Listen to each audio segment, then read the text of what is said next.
Well, good afternoon, good evening, everybody, and welcome to another episode of the Mental Health Warriors.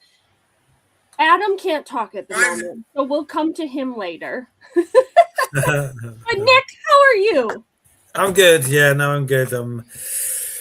Yeah, looking forward to the weekend, seeing my son. So it's all good. Busy week, but yeah, I'm in a good place. Nice. By yourself, Ashley.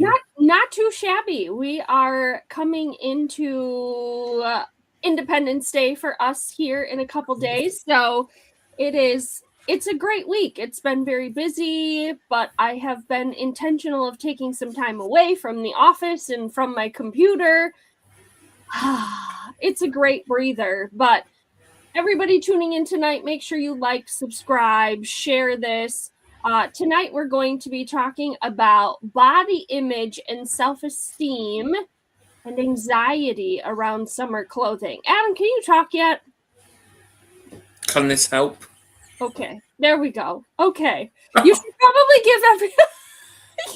probably give everybody some context as to why you can't speak. Toothache, the worst pain ever, worse than childbirth. That's not funny. How would you know? Because you've never been through childbirth, so I beg to differ. No, but Kerry actually ordered one of them machines that what's it called? TENS machine. TENS machine. It simulates like contractions, labour, pains and all that. Did she You crank scream it up? like a bitch. I screamed like a bitch, yeah. And what level were you at? 2? About halfway through. About between 10 and 15. Which is about halfway. Halfway to pregnant. Yeah, my halfway friend. Shut up. I tried it. Water's not helping. So you know what we should do? Maybe we should put the TENS unit on your face and stimulate the muscles. Like it'll counteract the pain, maybe, or make it worse. I can't. You know I've got tough questions right here. Yes, you do. Okay, go ahead. I can.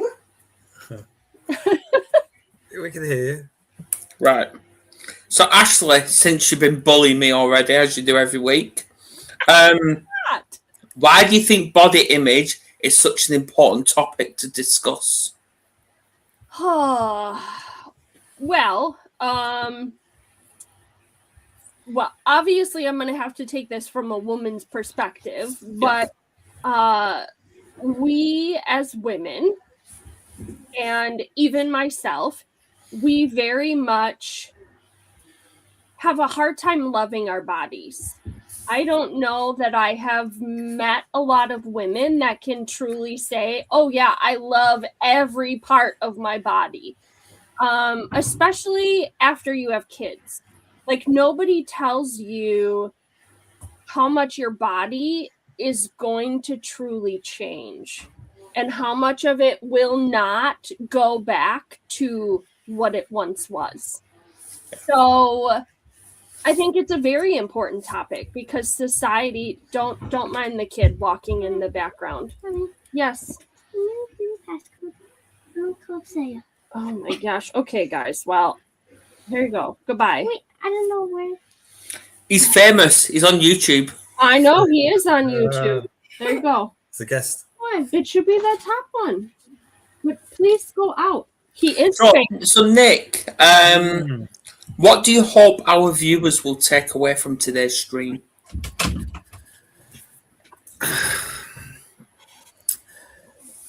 Well, I hope that viewers will get a perspective on their perhaps insecurities we have about body image. You know that a lot of the time it's a false reality. You know, we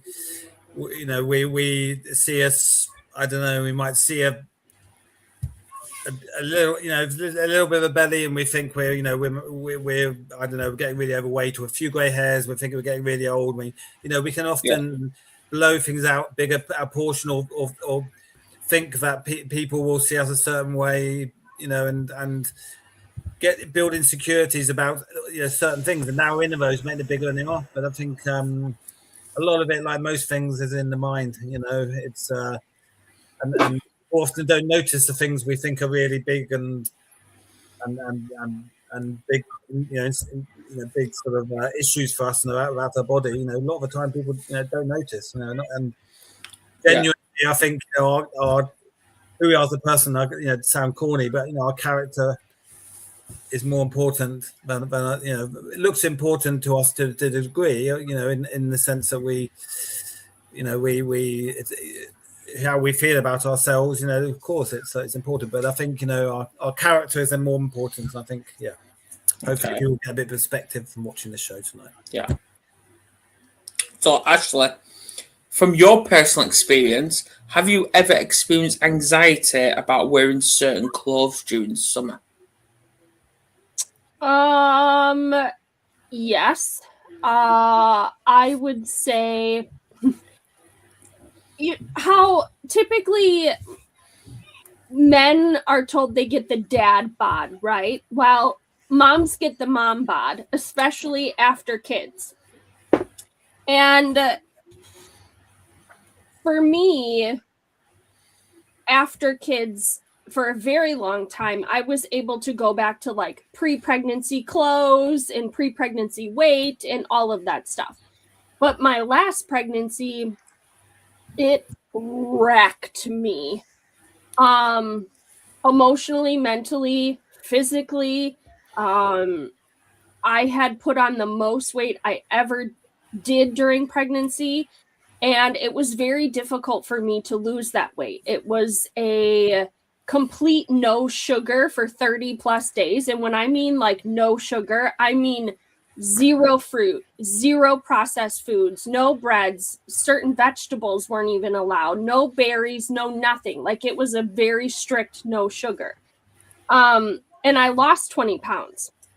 Now I look at those photos from back then in 2020, and I literally look like I have an eating disorder. My cheeks are kind of sunken in. It's not that my body wasn't like healthy, but I don't think my body is supposed to be that weight anymore. So over time, I've put that weight back on. So I've gone to one-piece swimsuits versus the bikini.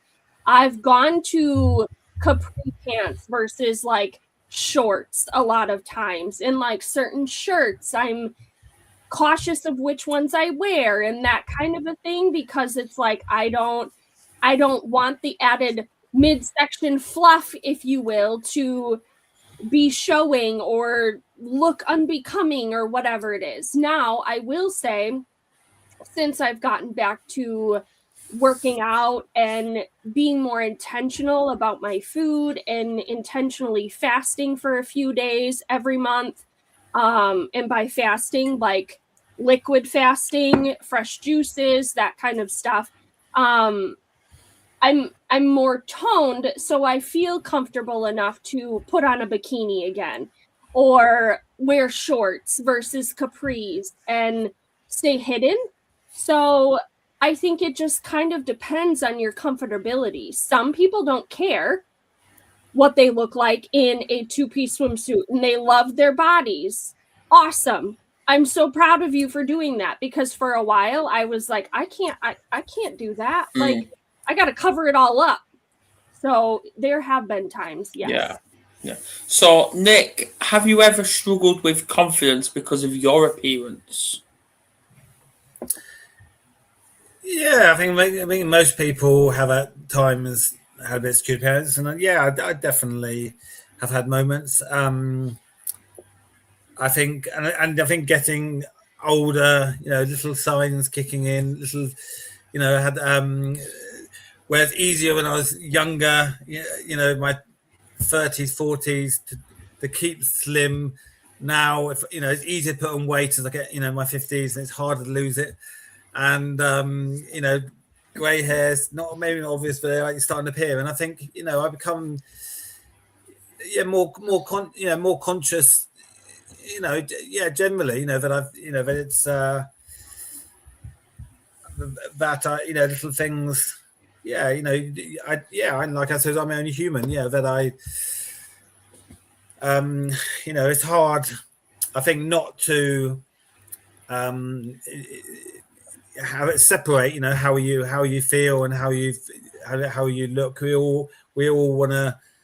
I think, you know, yeah, if we all want to look and feel a certain way, and yeah, definitely, I get insecure about my looks. And I remember last year I had my son, and he was teasing me a bit about white hairs appearing, so I bought this kit and tried to dye it. My hair went as an orange color, and for about 2 weeks. And I thought afterwards, what was I doing? You know, I was being. It was actually no one noticed it before, but then I was walking around with orange hair, and I thought, well, it probably better to have a few white hairs than walk around with orange hair. So there you go. Yeah. Lesson learned. Yeah. So, this is obviously to both of you. Have you ever avoided going somewhere because you didn't feel comfortable in your body? It's like putting off a meeting or a workshop, maybe. No, I can't say that I have. No. I think it just gives me a reason to buy new clothes. I mean, I suppose, you know, there were times when if I'm going through a moment of, you know, I don't know, just something triggers a bit of unconfidence, you know, and I start getting a little bit, sort of bit of doubt about myself, and you know, before I go to an event, then I can create a little bit of a sort of a little roll of sort of doubts about. And then I start questioning. Oh well, actually, how do I look? You know, so I think it's you know, sometimes, you know, it's not just how I look, but it can end up being about that when I think when you're in moments of doubt about other things, then it can come along. Yeah, I've had that. Not often. But I remember, I mean, definitely I have some situations, you know, not necessarily for work, but I don't know, like if I went for beach when I was younger, you know, I'd just, you know, now I'm a little bit more conscious about my, you know, about how I look and stuff as I get older. See, I identify with that bit. Obviously, I'm just diverting away from summer bit at the minute, but we used to go to Matalan, and I used to get pants, shirts there all the time, and it was brilliant. Felt brilliant. But then when we was getting ready for, it was either the christening or the wedding, and it was the wedding actually. And I was going to get some pants, and none of it fitted me, and that caused triggers big time. And I said to Kerry, I want to go home. And that's what I ended up doing, just going on. So do you think it was, you know, sort of anxiety about, you know, obviously a big event, quite very important, you know, a lot of pressure. Do you think it was that underlying that led you then to sort of have doubts about how you look? I think it was a mix of both, where the fact that I felt horrible in myself, and I felt like I wasn't that person anymore. And obviously the anxiety of the wedding anyway, because I was the only one shitting myself. I really was. I mean, I think in that situation, I mean, Adam, definitely you're under a lot of scrutiny. You know, you're the center stage. And I think that's when you're, you know, at a wedding, you know, obviously everyone's looking at you and how you look, you know. But I think also, if you're speaking on the stage or you're going on a date, even any of those things where, you know, there's a lot of, you know, tension on yourself and to an extent how you look. That's a lot of pressure, isn't it? Yeah, I get that. Yeah. See, obviously, Kerry was crying on that day, but I was forever shaking in fear and anxiety, and everyone picked up on it. Everyone. But I bet no one noticed. No one thought anything about the way, you know. Obviously, the way. No. So it's no. So I guess that's. No. Yeah. But that brings the question, doesn't it? Where when it comes to marriages and stuff like that, I get why the focus is on the bride. I get all that, but does the man, like the groom, get isolated from that, excluded? This is one. Do you mean like the attention of the day? Yeah. And you mean in like how we talk about how how the bride looks? Are you talking about looks wise, or more generally the attention wise? Yeah, because obviously Kerry looked beautiful that day. She really did. They both did. Like I was gobsmacked. I was gobsmacked when she walked in because I'd never seen that dress before until yeah. But yeah, it just gets you thinking, doesn't it? I think the attention always typically goes towards the bride because they're more interested in what dress did she pick out, like that type of stuff. Oh, look at her hair and her makeup and all of that, because typically, like, let's just call it what it is. Okay, you as a groom, you've got a tux. Like, there's only specific colors that a groom typically wears. You've got black, gray, maybe white, or like a blue, so it's not like, it's not anything that is like, oh my gosh, look at that tux, you know what I mean? It's more so like details of the dress and look at how I think we've got Kerry's attention here. I'm listening anyway. And I think that's where the attention focus typically goes more towards the bride versus the groom. So and that's what you're trying to capture, but then of course you're trying to capture the two of them together.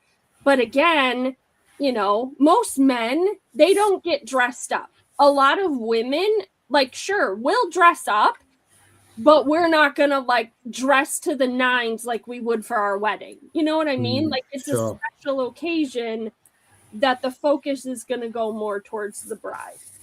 Okay. So moving on, how do you challenge, and this for anyone, how do you challenge negative thoughts about yourself? Well, I mean, I think it is challenge. It is that thing of challenging them. So, if you have a negative thought, it's kind of, is it actually true? Is that, if sometimes we have a, people, a doubt about something, or an insecurity, and we think, oh, people will be thinking this, or I can't do this, or I look, or I'm, it is challenging. I think that's the kind of thing we have to say to ourselves. Well, is this really true? Do we know that people think that, or do we know that, is there any sort of evidence that people will react this way or think this way about us? Or so a lot of time, there is no, in doubts and insecurities aren't always very rarely based in fact. They're not reality. They're just our own. So I think it is kind of, we do have to challenge. We have moments of insecurity or doubts or lack of confidence. We have to challenge it and challenge those literally head on. Have a little say to ourselves. I think we have to say, well, what's the evidence for this? Is this really reality? What's the proof? What's the evidence that I can't do this, or or people will think this? Yeah. So Ashley, I'm going to put you under it now. How important is self-compassion? I would say very. I have not always been the most compassionate with myself, especially in times of recovery or times of injury or anything like that when it comes to body image. When you look at, again, I'm going to bring it back to pregnancy because that's the biggest thing. But after you have a baby, like, all the things are going to be squishy until like your body catches up and your body goes through the healing process, because in reality, you've got like the size of a paper plate wound that, to be honest with you, as a mom, as a wife, like, it was, oh, you had baby? Great. Now it's time to get back to housework. There's no time for healing and sitting on the couch and being waited on hand and foot. You've got other kids to take care of. You've got a house to maintain. Like, let's go. That's highly unrecommended, by the way. But it's one of those things of you have to let your body play catch up, and you have to have compassion with yourself as you're going through that healing process. I think I had it more after I had Joshua, the one that was just in here, when I was sick. Because I was stuck in a hospital bed for 10 plus days and hooked up to tubes and all the things. So I had to have compassion with myself in that healing process, and even after in recovery, because I did have limitations. I did have things that I just couldn't do because of the pain and because of just that process, again, of recovery. So it's also realizing that you still have to let your expectations be known, and you can't expect people to read your mind. Mm-hmm. Because if you do, you're going to be let down every time, and then you're going to develop this resentment and bitterness. So it's having not just compassion and grace for yourself, but it's also having compassion and grace for the people around you. To be honest with you, I don't know if my husband has ever truly, and I mean truly, processed what happened 8 years ago. I don't know if he ever has, or if that's kind of like we just stuff it down, we avoid it, and we keep going because we need to keep going. I don't know. And I could probably ask, but it's having that compassion even for him, and realizing, like, yes, it happened to me, but he almost lost me. So if he processes a little different, that's okay. I just have to extend the self-compassion and that compassion towards him and that grace. Yeah. I realised talking's actually hurting it. I really do. So, do you think there's a difference between confidence and self-esteem?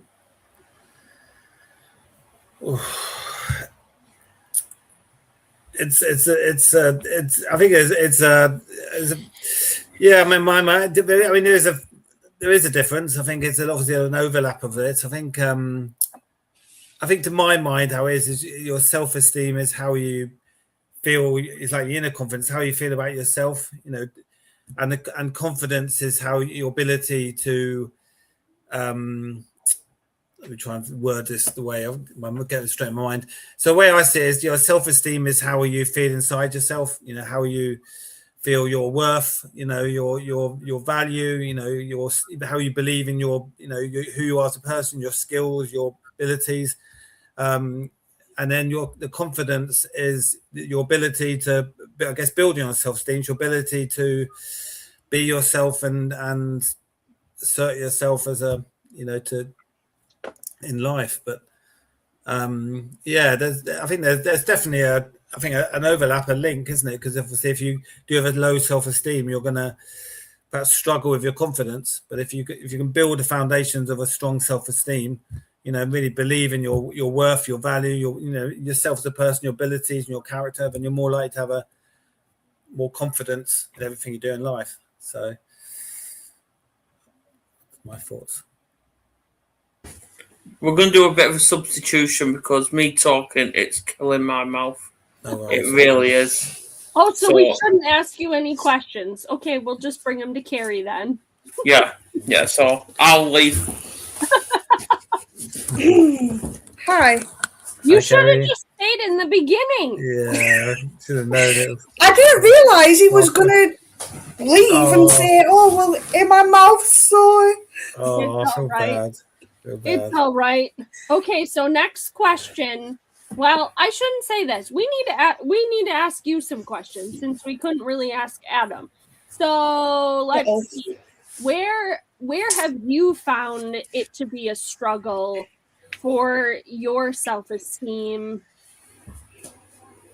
in summertime with specific clothes or going specific places?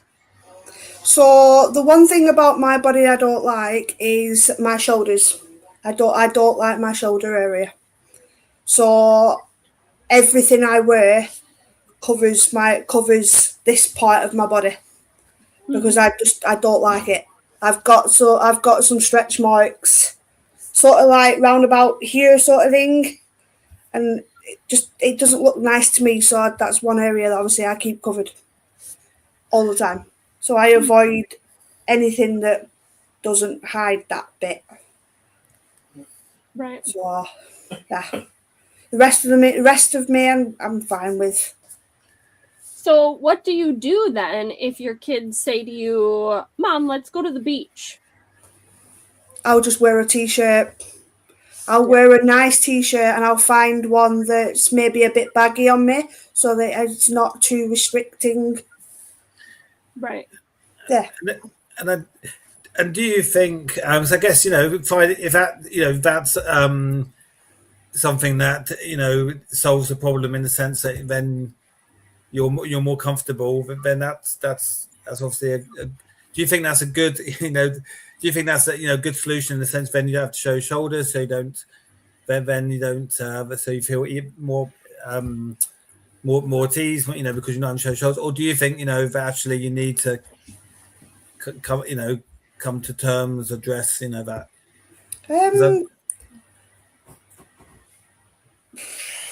I'm comfortable in t-shirts. Sure. I've always been comfortable in t-shirts.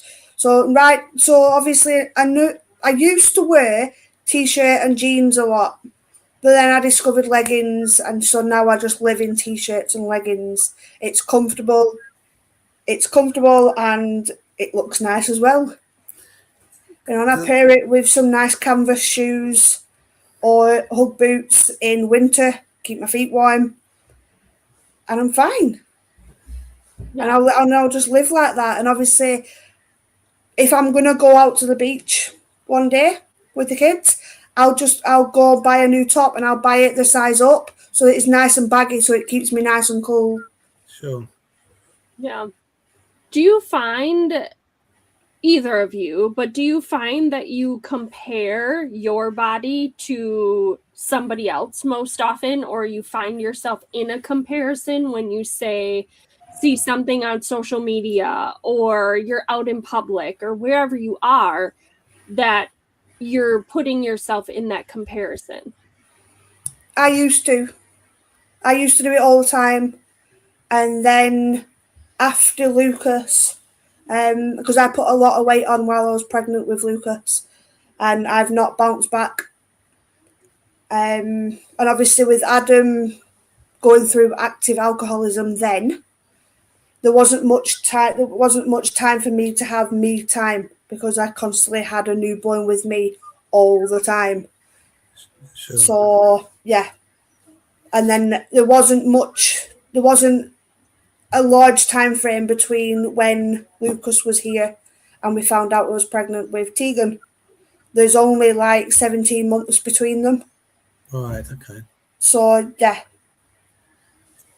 And again, obviously after Tegan was here, I put a bit of weight on with Tegan, and Adam was still in active alcoholism. So I had two of them to run around out there, and I found myself ordering takeaways quite a lot at the end of the day when they were both in bed asleep.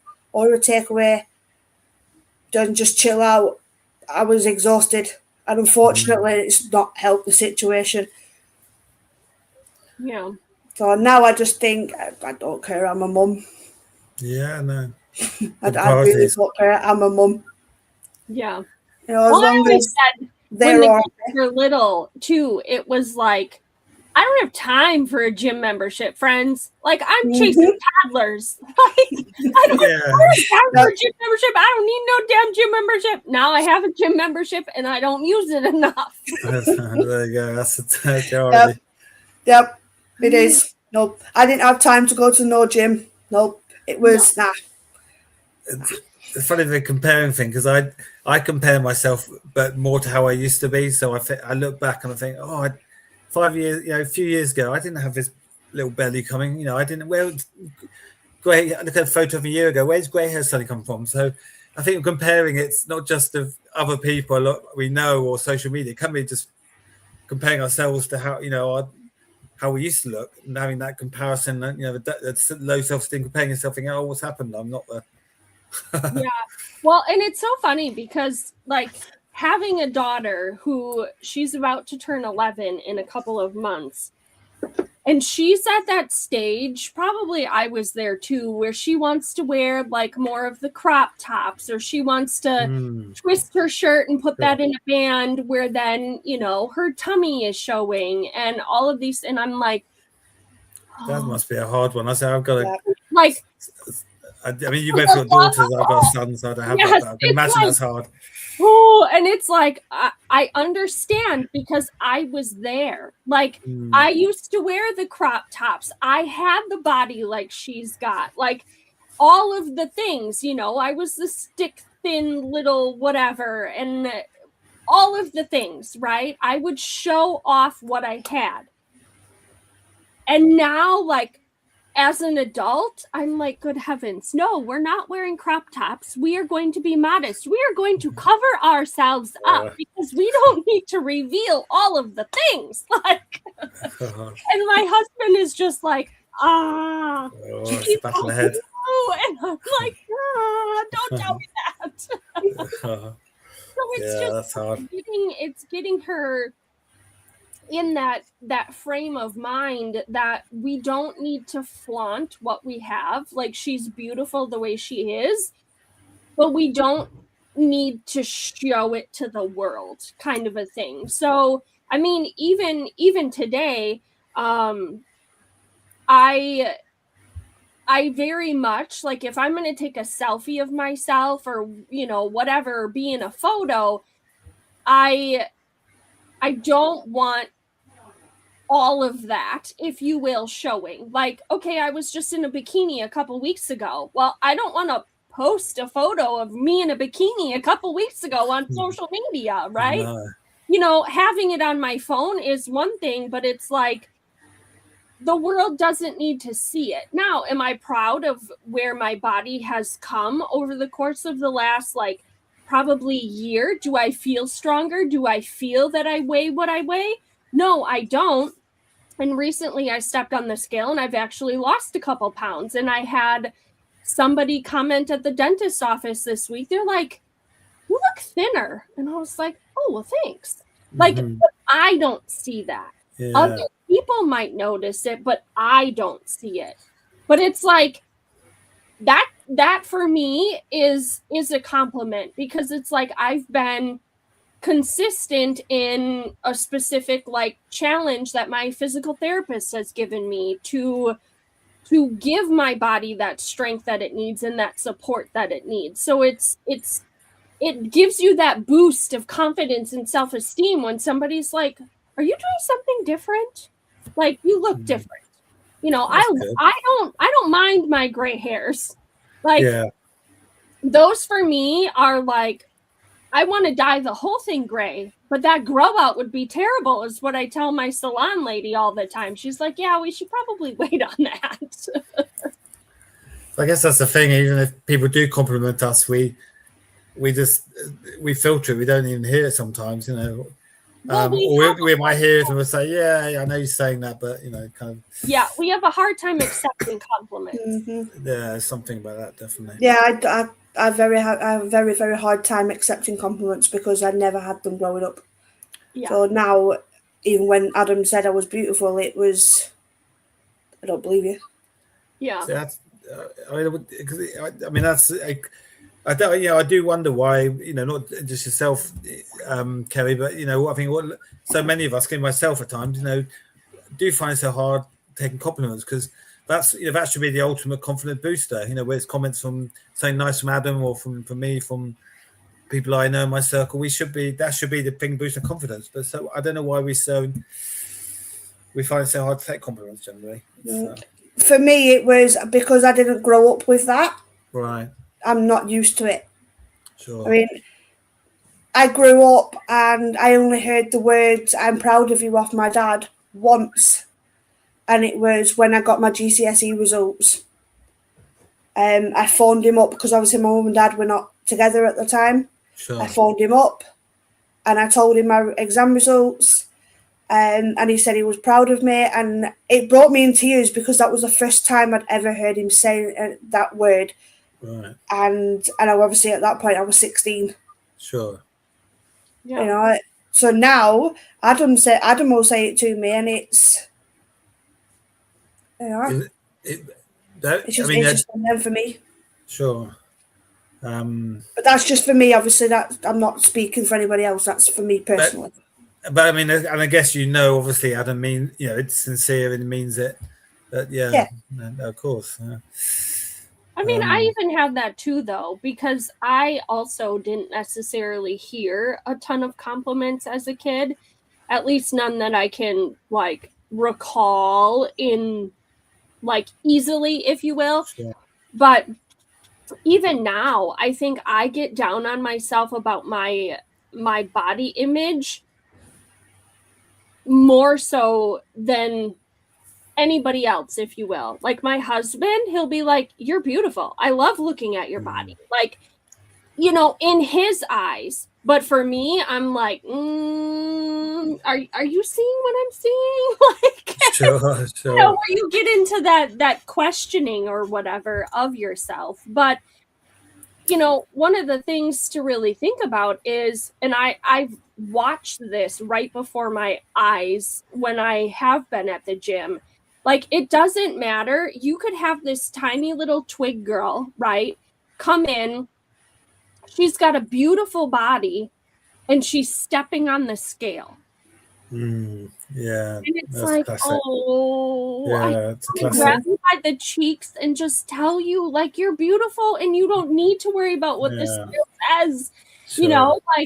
It's heartbreaking to watch because somewhere along the way, she feels that she has to maintain a specific body image. And I get it. And that's probably one of the reasons, to be honest with you, that I have been very cautious of putting my daughter in any sort of dance or any sort of gymnastics or anything along those lines, because they're so focused. And again, from what I've seen, right, this doesn't necessarily mean that every coach is that way, my opinion, but they're so focused on the body image. It's no different than when you put males or boys in wrestling. What do they have to do most times? They have to cut weight. Sure. And I can remember in high school, it can be 100 degrees outside and you've got classmates literally bundled up in sweatshirts, jogging pants, layers, just to sweat. And then they're running the hallway. And their cheeks are all sunken in. They're not eating. They look absolutely awful. And it's the damage that's doing, not just to your psyche, but to your body in general. That's awful. I'm sorry, but I cannot in good conscience put my children through that. And I know that was a big concern, when my parents put my brothers through wrestling and all that, and they needed to cut weight and do all of those things. My mom was just like, I don't like this, right? But it's tough. And that's the mental toll that takes. Sorry, pal, you're too fat. Even though they're defined, they've got all this muscle, but they're too fat or way too much to be in that weight class. I mean, when I have a sort of direct experience of how looks has affected my confidence, because when I was a teenager, from quite early, sort of 12, 13, I had really bad sort of acne on my skin, and it just destroyed my confidence. And obviously, when you're young and you're at school as a teenager, you become a sort of target, and it just destroyed my confidence. I couldn't even look at myself in the mirror. I used to, couldn't look at other people. My self-esteem just, was down. And even though my family and my mother particularly was obviously always very complimentary, I mean, that experience of having that, during my teenage years just destroyed my confidence, and it took me a long time, even after it healed up completely.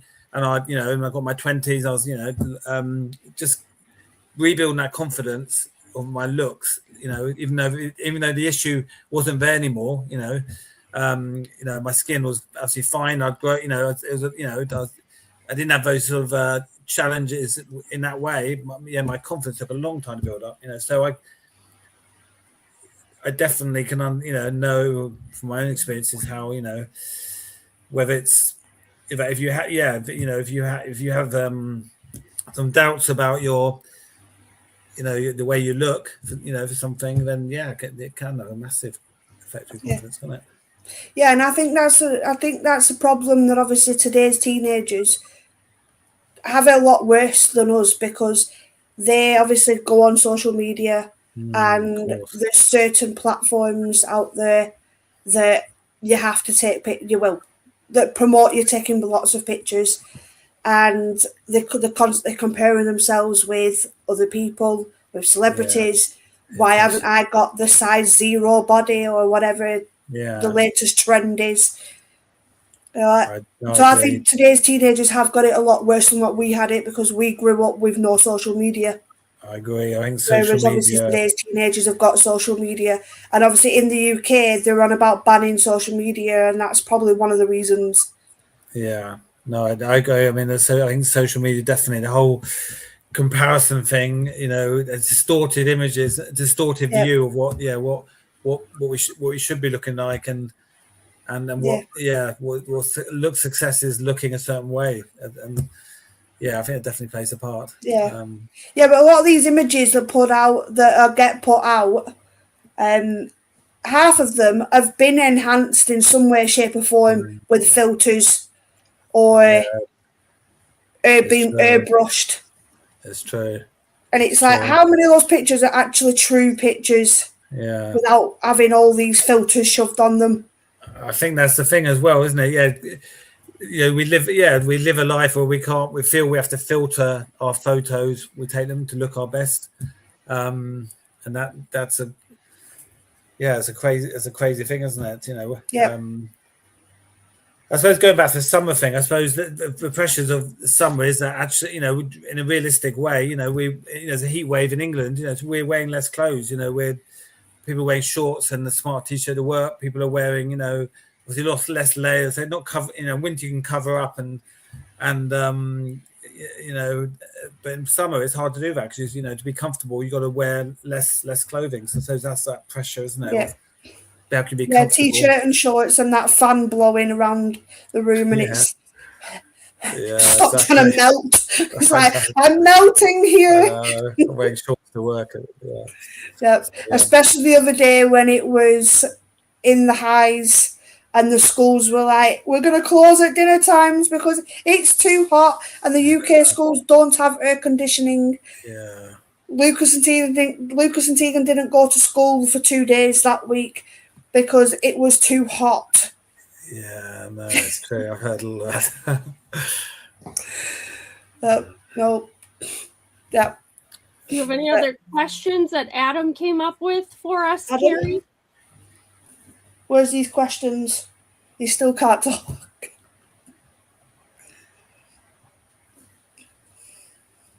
Okay.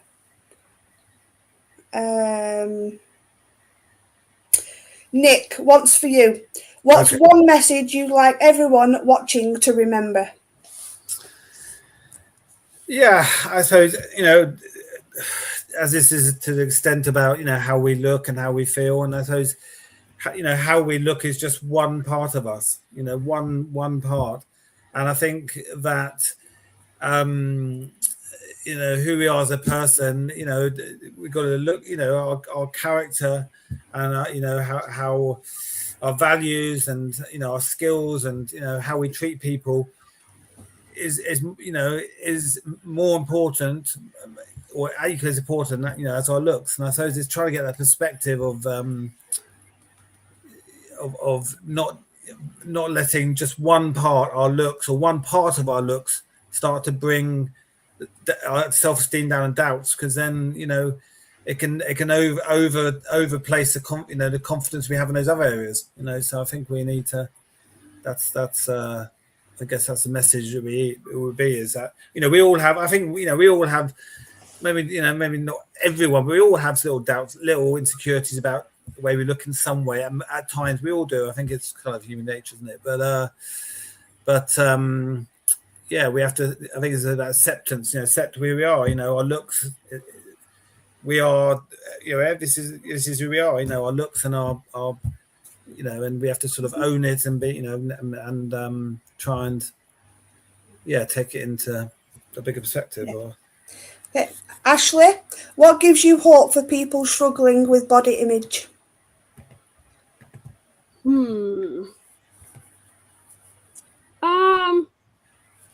Honestly, I think the more that we talk about it and the more that we can sort of work through and develop that self-compassion for ourselves, like we were talking about before, I think the more women and men can start to love their bodies. None of us are perfect. We're all going to have those flaws. We're all going to have those dimples, some of that stretch marks, some of that cellulite, like whatever it is. Like, it doesn't matter. It doesn't matter. It really doesn't. Because if you love yourself and you find that you're beautiful, that's all that matters. It doesn't matter what society thinks. It doesn't matter what anybody else thinks, to be honest. Like, as long as you love yourself, that's where we can find hope in that. Mm-hmm. If you could tell your younger self one thing about confidence, what would it be? Go on, Nick, you go first. well, I mean, I think going back to my story when I was younger, I think it was that, you know, you can't rely on, for confidence has to come from yourself. You can't rely on, I was everything was about what people think, you know, what do people say to me that day, or what are people thinking, and people were saying horrible things, but I think confidence has to come from yourself. And so I had, you know, who was I listening to? And I think I had a very supportive family, and my mother was saying lovely things, but I wasn't listening to them. I was listening to people who were saying horrible things. And I think that's, you know, who do we listen to? Do we listen, you know, because, you know, do we listen to the voices of doubt in our mind or the voices of support in our mind? So I think, it has to start, it's a bit of that. I love that thing of self-compassion. I think that's so true, and I think, confidence has to come with a bit of self-compassion. We're more, I think there's a saying, we're more critical of ourselves than we would dare be to our friends. And we need to be our own cheerleader. We need to, I think sometimes you see, if someone comes into the room looking confident, you don't know what insecurities they may have. You don't know, and you don't often notice anything about their looks because they look confident. And I think that's the thing. If we just need to sort of try and build that sort of self-belief and use that compassion. We need to be more compassionate with ourselves. Yep. Yeah, you know what? And I think I'd say similar to myself. I'd tell myself not to compare myself to others. Don't give a fuck what other people think. Yeah. Focus on what I think. Very, very true. No, that's what I tell myself. Fuck everybody else. Love me. I think that's Go on, Ashley. Very tricky. Okay, so what's the question? Give me the question again. Because he might have a different for me. If you could tell your younger self one thing about confidence, what would it be? Okay. One thing about confidence. I think I would have to agree with you. Like, it doesn't matter what other people think. Like, it really doesn't. But I know for me back then, I was worried about that, right? So if I was to tell my younger self that now, it would be love yourself. Like, you're beautiful, and the opinion of other people, it just doesn't matter. They can think what they want, and you can't control what they think. So you just keep being you. Yep. Yeah, and I think that's a nice way to end it. Love yourself. Don't care what other people think. Because when the right person comes into your life, be it male, be it female, they'll accept you for the way you are, not for the fake that you put across. Lovely. No, that's spot on there, Kerry. I agree. Yep. Yeah. There's already enough negativity in the world. Don't be negative towards yourself. Love yourself for who and what you are. Yeah. I think that's a lovely message to end with. It is, no. Yep. So, Adam, are you able to tell us what the topic is for next week? There isn't. Oh, there isn't a topic for next week. Are you off next week? You're off next week, so see you all in 2 weeks. Yes, do subscribe. Hopefully Adam's toothache will be better by now. Please subscribe to this show channel. Broadcast. I've not done this for a while. Episode. All the words out channel. there. I've not done this for a while, you can tell. Yeah. Subscribe, share, comment, and we'll see you all in 2 weeks. Great. Thank you. Yes. Let me remember how to do this. There we go.